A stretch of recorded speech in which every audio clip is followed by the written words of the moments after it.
Bonsoir Monsieur Boissa. Oui, bonsoir Et monsieur. merci d'avoir accepté cette invitation à la GAN, Global Affairs Network.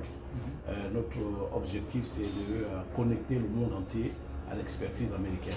Donc dans trois différents secteurs, l'éducation, la politique et les affaires. Alors vraiment c'est un grand plaisir. Ça fait une bonne décennie, plus qu'une décennie qu'on se connaît. Et la plupart du temps, on a toujours discuté politique. Et c'est vraiment une très bonne chose que, en plus de ça, vous amenez sur la table un autre côté à business que beaucoup de gens ne connaissent pas. Moi, je connais personnellement que vous êtes dans les affaires, mais le grand public n'a jamais connu qui est M. Boissa. En quelques mots, est-ce que vous pouvez dire à l'audience, à tous ceux qui nous regardent à travers les États-Unis, à travers le monde, qui est M. Boissa? Bon, d'abord, je voudrais vous féliciter pour cette initiative d'éducateur. Et vous et moi, nous avons toujours discuté là-dessus depuis des années. D'abord, vous êtes dans l'enseignement, vous êtes un éducateur, mais également, vous êtes un politicien. Vous êtes le seul Gabonais que je connaisse qui a pu bien sûr briguer un mandat de député américain. Voilà. Et j'ai toujours apprécié, disons, votre vision des choses. Nous étions par le passé de deux bords politiques différentes et nous n'avons toujours pas cessé de discuter quand bien même qu'à l'époque vous étiez le PDG et on était de l'opposition radicale. Donc, merci beaucoup pour ça et surtout pour cet instrument, bien sûr, de fédération par rapport, bien sûr, aux trois domaines dans lesquels vous intervenez. Bon, maintenant, quant à moi, je crois que je suis intervenu plusieurs fois dans le cadre, bien sûr, des affaires. J'ai géré beaucoup de dossiers dans le cas de l'aviation avec Air Gabon, mais aussi la construction ça c'est seulement ce qui concerne le Gabon. Construction, bien sûr, projet de construction du port de Mayumba et de Lambaréné avec l'ancien ministre Mabala et M. Ouébanja. Il y avait eu beaucoup de projets, y compris, disons, la réhabilitation d'un Gabon. Donc, sur le plan des affaires, oui, c'est vrai que beaucoup ne me connaissent pas, mais la politique n'a été que, en fait, où la politique et l'activisme ne sont que des activités qui m'aident à donner ma contribution par rapport au Gabon. Parce qu'aujourd'hui, chaque Gabonais conscient doit donner sa contribution par rapport à l'état actuel et l'état aussi passé, bien sûr, de notre pays. C'est dans ce sens-là que je suis souvent intervenu sur le plan politique, mais généralement, dans le cas des affaires, ça a été toujours fait quelque chose qui m'a toujours tenu à cœur. Absolument. Mais M. Boissa, vous êtes aujourd'hui ici à Washington pour parler d'autre chose que la politique. Vous êtes aujourd'hui comme un homme d'affaires. Est-ce que vous pouvez nous parler un peu, c'est quoi qui vous amène aujourd'hui à Washington? C'est quel genre d'affaires que vous voulez faire? Qu'est-ce que le public devait connaître en ce moment précis? Qu'est-ce que vous êtes en train de travailler à vouloir accomplir en ce moment-là de votre vie précisément? Bon, maintenant pour ceux qui ont pu suivre mes activités, j'ai eu à peu près un petit retrait de l'activisme, disons, à la dimension où je l'ai toujours, où j'ai été toujours, parce que, bon, vous connaissez le rôle que j'ai joué, bien sûr, dans la diaspora, par rapport, bien sûr, à non seulement contribuer, disons, dans le débat politique de notre pays et social, mais également dans le rôle de fédérateur, disons, ou co-fédérateur, disons, des Gabonais, ici dans la diaspora. Donc, je me suis retiré un petit peu pour me focaliser, pour reprendre un peu mes fondamentaux. Parce qu'avant que je sois très actif dans la politique, j'étais dans les affaires. Bon, je me suis rendu compte qu'il faudra qu'on fasse, disons, la politique autrement, dans une certaine mesure. Pas abandonner, mais plutôt recadrer, disons, Parce que vous savez, nous avons été très actifs pendant plusieurs années. Et si on arrive à faire le bilan, on se rendra compte que si nous avons été plus actifs dans le domaine des affaires, on serait beaucoup plus productif que sur le plan politique. Parce qu'on ne peut pas parler de politique sans argent. On fait de la politique d'un côté quand nous avons de l'argent. Pourquoi nous avons beaucoup de voleurs dans le cadre politique? C'est tout simplement parce que les gens vont en politique avec les poches trouées. Mais quand ils sont en politique, bon, ils se pérennisent, disons, en continuant à voler. Mais quelqu'un qui a déjà assez d'argent, comme nous avons le cas avec Donald Trump ici, il n'est pas intéressé à soutirer l'argent de l'État. On dit même qu'il donne son salaire va et chaque fois qu'il a son salaire, il donne ça, Exactement. Aux fondations. Voilà. Mais je voulais que vous reveniez un peu beaucoup, que vous centrez un peu cette conversation sur l'objectif de votre arrivée ici à Washington. Bon, oui, merci beaucoup. J'ai perdu un peu de vue, disons, le plus important dans votre question. Je suis venu à Washington dans le cadre, bien sûr, d'une innovation au sujet, bien sûr, du transfert d'argent.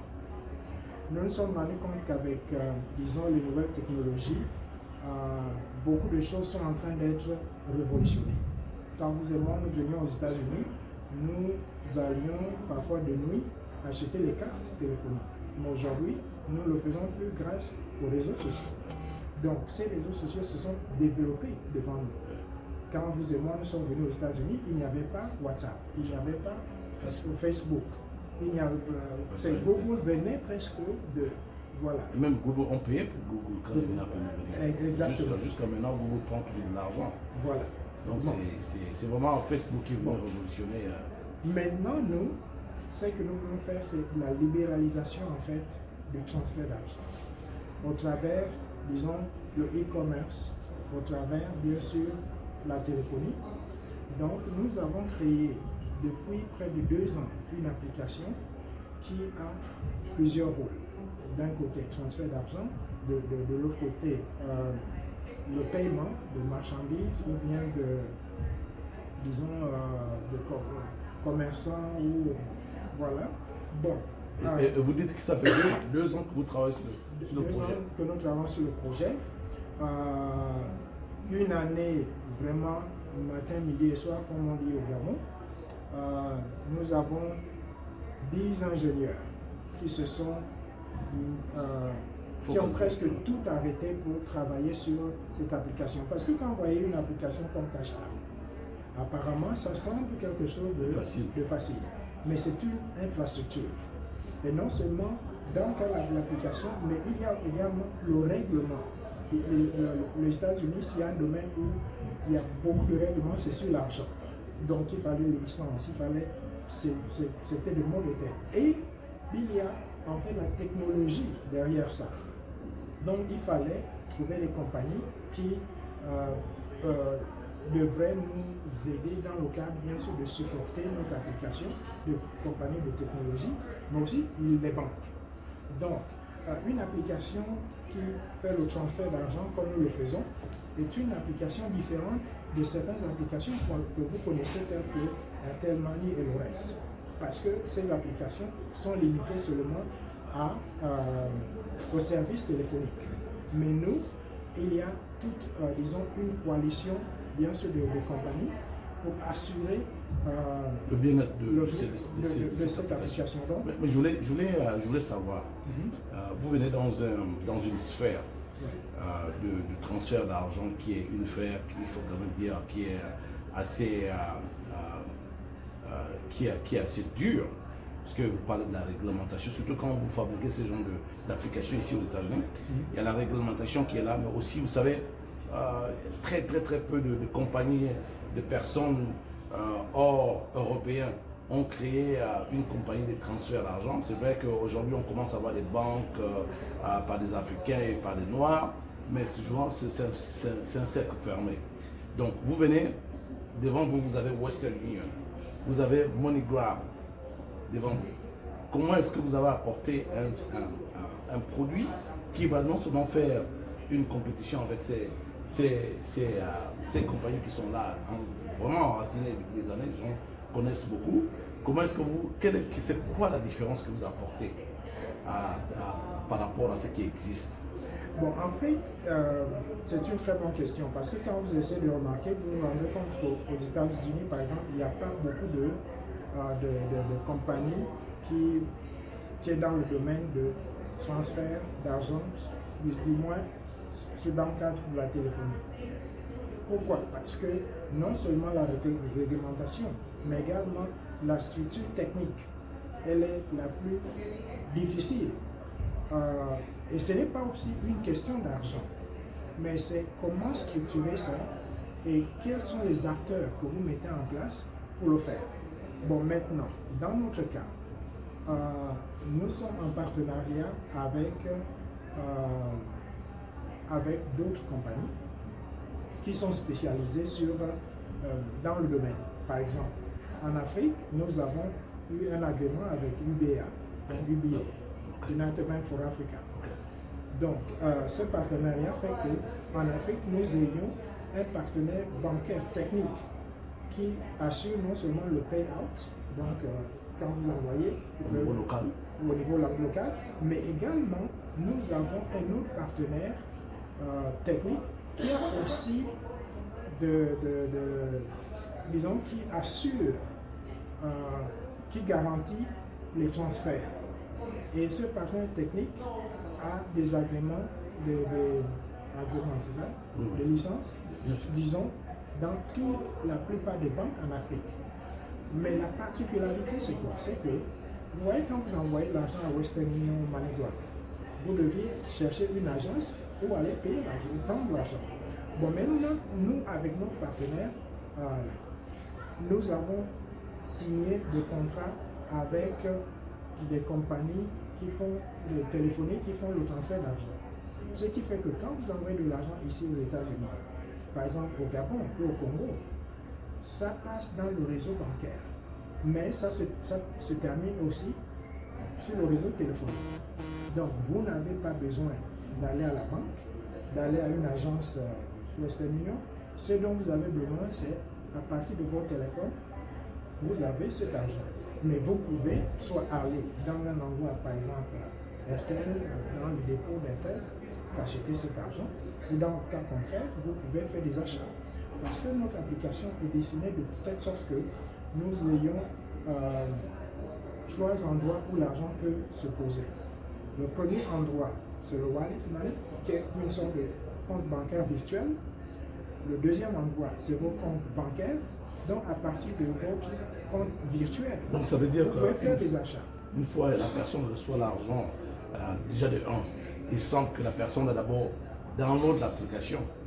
Exactement. Download l'application, une fois que vous download l'application, vous recevez de l'argent. Cet argent est déjà dans un compte bancaire virtuel. Et avec cet argent virtuel, pour aller dans un magasin pour faire des achats. Ça, c'est d'une part. Ouais. Et maintenant, de l'autre part, vous pouvez, disons, transférer cet argent dans votre compte bancaire. Et nous avons aussi en vue les cartes débit qui sont prépayées. Donc, vous pouvez aussi transférer de l'argent Directement dans ce voilà, que ces cartes peuvent être appelées prépayées, ou bien les gift cards, mais ce sont les cartes Visa, Master. Donc, vous pouvez utiliser non seulement dans votre pays, mais également quand vous voyagez, étant donné qu'ils ont le brand, donc le logo Visa ou Master, vous pourrez aussi... C'est une compagnie internationale. Voilà, exactement. Mais donc, quels sont les challenges que vous rencontrez surtout lorsque le point focal étant l'Afrique, et nous savons qu'il y a toutes sortes de problèmes qu'on rencontre en Afrique. Est-ce que jusque-là, vous avez eu des challenges qui font que dans le déploiement de votre application, que vous trouvez des problèmes dans un pays quelconque? Bon, le premier challenge... Dans un premier temps, est-ce que l'application serait disponible où? Au Gabon, dans quel pays? Toute l'Afrique? Bon, d'abord ici aux États-Unis. Nous lançons en mars, le 6 mars. 6 mars. Nous allons faire la même chose que Cash App fait, comme la même chose que Venmo fait. Bon, maintenant, Ce dont vous devez savoir, c'est ceci. Nous avons essayé de tout faire, d'avoir des features, donc des versions. Comment? Versions ou plus de fonctionnalités. Voilà, fonctionnalités un peu différentes de Cash App ou bien le Venmo. Et là, ce serait quoi les fonctionnalités? Bon. Ou bien que c'est un secret? Je vous dis par exemple, les gens demandent si vous avez un fils, il a besoin d'argent. Vous avez un frère qui a besoin d'argent. Vous lui envoyez bonne raison. Il a besoin d'acheter soit le carburant, soit d'acheter les médicaments. Et quand vous lui envoyez cet argent, il dépense pour de mauvaises raisons. Il demande l'argent pour une bonne raison, mais l'argent va pour de mauvaises raisons parce que si c'est un jeune, il peut prendre la cigarette, il peut faire autre chose. Mais nous avons pensé résoudre ce problème-là en faisant quoi? Vous m'appelez de Washington où vous êtes. Voilà, mon frère, j'ai besoin de carburant. Je vous dis, bon, demandez à la station d'essence s'ils ont notre application. Donc, au lieu que je vous envoie l'argent, je paie directement. Et c'est la même chose que vous pouvez faire, par exemple, au Gabon. Votre cousin vous appelle, ou votre cousine, elle dit, je veux me marier, j'ai besoin de la robe de mariage. En Afrique, les mariages, c'est tout le temps. Voilà. Vous envoyez de l'argent, après elle va vous dire non, j'ai annulé le mariage, c'est maintenant dans un an, dans 6 mois. Est-ce qu'il y a une possibilité de récupérer votre argent? Non, vous n'avez pas de possibilité de récupérer. Maintenant, voilà ce que notre application va faire pour vous aider. Vous avez besoin d'une robe de mariage? Oui, c'est où? C'est en Mbolo. Ok.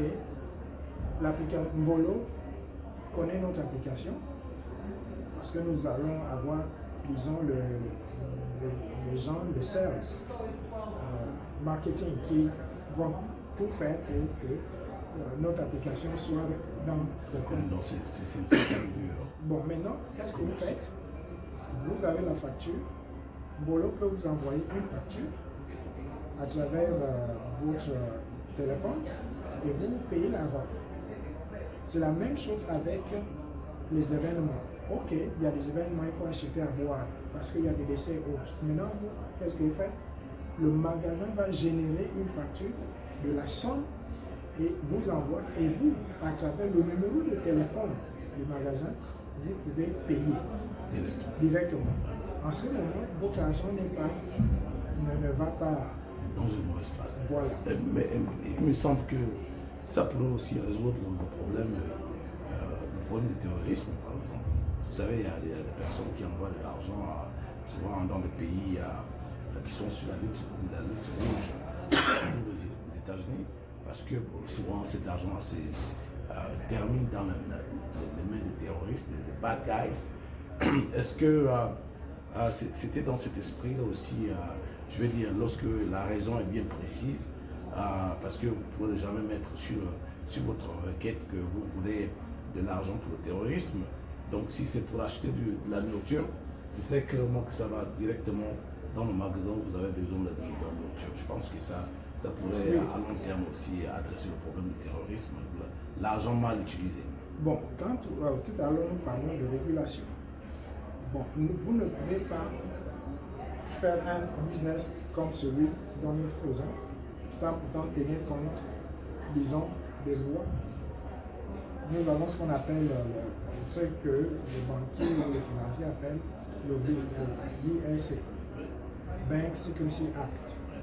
Et dans le cas de FinCEN, qui est le network de la police financière, donc il faut suivre, disons, une formation qui vous enseigne comment, disons, identifier les mauvaises personnes qui veulent utiliser l'argent soit pour le blanchissement, money laundering, etc. Donc à partir de là, vous avez toute une réglementation. Les gens ne savent pas pourquoi Western Union ou MoneyGram fait des misères aux gens. Les transferts bancaires sont soumis à une réglementation. Quand vous ne les suivez pas, c'est vous qui payez le prix. Vous savez que Western Union est arrivé jusqu'à payer 200 millions de dollars au gouvernement américain pour n'avoir pas reporté, disons, De mauvaises activités. non seulement de mauvaises activités, mais également, quand il y a un certain montant, vous devez reporter cela au gouvernement américain. Donc quand pas de déclaration, il y a tout de suite un membre. Voilà. Donc quand vous ne suivez pas la réglementation, la compliance, comme on dit en anglais donc, qu'est-ce que ça va faire? Le gouvernement vous taxe. Il y a une banque américaine qui a été taxée pour avoir failli. Disons, ils ont été taxés à 400 millions de dollars et elle a fermé. Pourquoi? Pour négligence. Donc, ce qui est bien avec nous, c'est quoi? C'est que nous ne touchons pas l'argent des gens. L'argent est à travers le système bancaire. Donc, les réseaux, disons, technologiques, ce qui fait que nous ne sommes pas sur le plan de la garantie des informations bancaires. Notre application ne garde pas vos informations. Vous download, comme télécharger l'application, vous mettez vos comptes bancaires ou vos cartes de crédit, ça ne reste pas dans notre application. Ça reste dans les processing companies. Les mêmes processing companies qui sont, vous savez, les banques, comme vous voyez, Bank of America, Wells Fargo, JP Morgan, quand vous prenez une carte bancaire, la carte bancaire a au moins 4 ou 5 intervenants. Donc ces intervenants sont vous-même, le compte bancaire, le merchant, donc par exemple Walmart, les brands, donc Visa, Mastercard, et les processing companies. Dans le cadre, par exemple, des États-Unis, l'une des compagnies qui font le processing, ce sont les mêmes compagnies quand vous allez au restaurant, il y a les machines où vous mettez la carte, par exemple First Data, c'est eux qui gèrent, donc les mêmes compagnies qui gèrent disons, Nos informations. vos data. C'est les mêmes compagnies que nous utilisons pour les transferts. Donc, ce qui fait que sur le plan de money laundering, le terrorisme et autres, il y a, disons, de la surveillance au niveau, par exemple, des processing. Bon, maintenant, nous, les risques sont un peu minimaux. C'est minimaux, oui, ils sont minimaux. Mais les partenaires, par exemple les banques, je prends l'exemple, je vous ai parlé de 4 ou 5 intervenants. Quand vous allez vous swap la carte là, ou bien vous donnez une carte, vous allez à Walmart. Qu'est-ce qui se passe? Il se passe que votre carte a des informations. Votre compte bancaire a des informations. Maintenant, il y a un dialogue qui se passe. Ce dialogue-là, c'est que la machine va dialoguer, disons, le réseau qu'on appelle API, un logiciel, va dialoguer avec la banque pour authentifier que c'est vous avez l'argent qu'il faut pour payer la marchandise, et les informations qui sont en amont sont identiques à celles qui sont en aval. Mais ça c'est un peu, vous rentrez un peu dans la technicité, et c'est une bonne chose de parler parce que ça couvre aussi l'aspect sécurité, parce que l'un des problèmes qu'il y a souvent dans ce genre de compagnie, c'est la sécurité. Parce que moi je suis aussi data analyst, donc la gestion de l'information, des data, c'est très important pour les personnes. Alors, tu veux savoir si je mets mes informations, où est-ce que ça va, tout ça c'est toujours dans le main de qui. Je crois que ça prouve un peu cette partie. Je voulais voir en termes de bénéfices, en termes d'opportunités. Lorsque vous lancez ce genre d'application au niveau de l'Afrique, au Gabon en particulier, parce que c'est là où nous venons, quel genre d'opportunité vous pensez que ça peut apporter? C'est une très bonne question, celle que vous posez. Vous savez qu'en 2019, les Africains de la diaspora en Afrique subsaharienne ont envoyé cinquantaine milliards de dollars. Cinquantaine milliards. De dollars. Dans toute l'Afrique. Dans toute l'Afrique. Non, non, subsaharienne. Ok. Mais quand vous prenez le Maghreb, vous ajoutez, c'est plus de 70 milliards de dollars. Le Nigeria, avec 25 milliards. Seul. Le Nigeria tout seul, 25 Tout seul, milliards. 25 milliards de dollars. Je ne parle pas de l'argent envoyé de l'Afrique pour les États-Unis ou pour l'Europe, mais l'argent qui va en Afrique. Bon, maintenant, quand Western Union, MoneyGram ou certaines banques le font, cet argent-là sert ici. Chaque fois que Western Union a eu le profit, ces profits ont été plus pro-américains. C'est comme MoneyGram. Bon, maintenant, dans le cas de notre application, c'est que nous voulons faire quoi? C'est quoi? C'est être une solution alternative où nous allons tout faire pour que les prix soient bas, parce que ça, c'est la politique même de la Banque mondiale qui voudrait que, vu que, disons, les pays défavorisés, le transfert d'argent est une source, en fait, de vie pour ces pays-là. Donc, la Banque mondiale se bat pour que les fils. Voilà, donc comment on appelle ça, les fils, donc du moins quand vous, les bénéfices, non, les frais. Ce sont les frais. Les frais soient minimes, disons moindres. Oui, atténués. Donc c'est pourquoi vous avez vu même Western Union et autres, les prix ont baissé par rapport à avant. Mais ce que les gens ne savent pas, c'est quoi? C'est que quand Western Union, c'est pourquoi ils ont des problèmes avec l'Afrique centrale et certains autres pays. Quand l'argent est payé en monnaie locale. Ça ne bénéficie pas au pays parce que le pays a toujours besoin de monnaie étrangère, dollars, euros. Parce que quand le Gabon paye à l'extérieur, ce n'est pas avec le franc CFA, c'est avec l'euro. Ah, donc, maintenant, nous, qu'est-ce qu'on fait? On va encourager pour que l'argent qui est payé soit payé en euros des États ou en dollars. Bon, maintenant, comment ça bénéficie? Monsieur Lenzonja, aujourd'hui, si André Boissé est devenu milliardaire, vous n'aurez pas les répercussions de ça? Bien sûr, vous êtes un compatriote, certainement. Voilà. Je ne sais pas si, vous savez, l'argent change. Mais généralement, on dit l'argent ne change pas. Ça dévoile le caractère de chacun. Exact, mais on connaît depuis des années, monsieur. Mais de toutes les façons, étant un Gabonais, même si ce n'est pas à moi directement, mais si vous pouvez aider le pays ou bien les compatriotes, c'est toujours quelque chose de bien.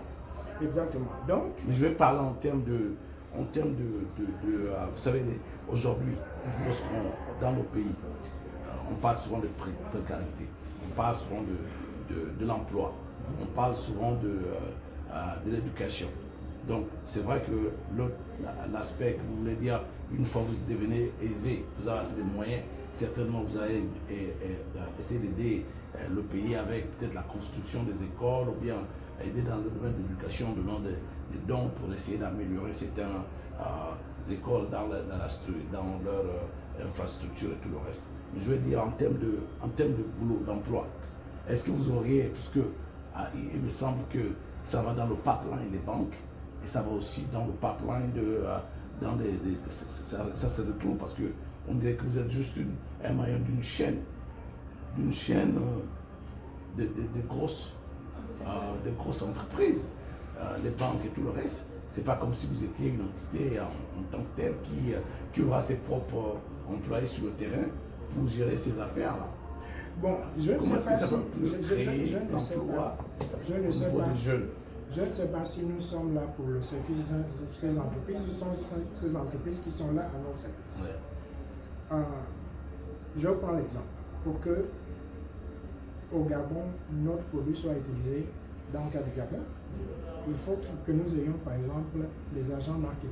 Ok, d'accord. Pour que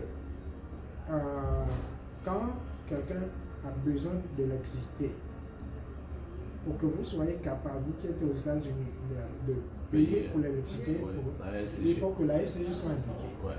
Mais pour que la SCG soit impliquée, il faut qu'il y ait quelqu'un qui travaille à la SCG. Ouais. Bon, maintenant sur le plan local, s'il y a des problèmes il faut des gens Les techniciens capables de voilà, les techniciens capables de voilà, ou bien les tech support, pouvoir, disons, régler les problèmes qu'il y a. Donc, à court terme, nous aurons quelques satellites. Parce qu'il faut comprendre que la différence horaire, parlant de techniciens, la différence horaire